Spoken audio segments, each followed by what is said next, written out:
এই সিরিয়ালটা দেখলে আমার খুব কান্না পায়। হ্যাঁ, এটা খুব দুঃখের সিরিয়াল। তোদের ভাইগুলো বেশ ভালোই আছিস তাই না? এ কি ফুটো, তুই এখন লেওড়া এক হোমোচুদার জন্য আমার ঘুম উড়ে গেছে, আর তোরা এখানে বসে বসে সিরিয়াল দেখছিস?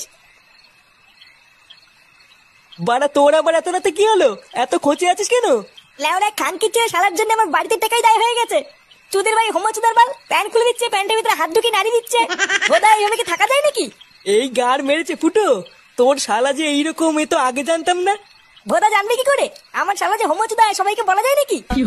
বেশ ভালোই হলো ফুটো, তোর শালার কাছ থেকে মাঝে মাঝে একটু ফিরি ফিরি হ্যান্ডেল মারিয়ে নেবো। ফটকে, দেখছিস ও মরছে ওর জ্বালায়, তার উপরে আবার আলবাল বকছিস। বাড়া তোরা কি কিছু করবি নাকি আমি একাই ওই শালার গুষ্টি গুদ মেরে দেবো? লেওড়া তুই অত মাথা গরম করিস না ফুটো। দাঁড়া, কাল সকালটা হোক, আমাকে একটু ভাবতে দে কি করা যায়, তারপর তো শালার ব্যবস্থা করছি।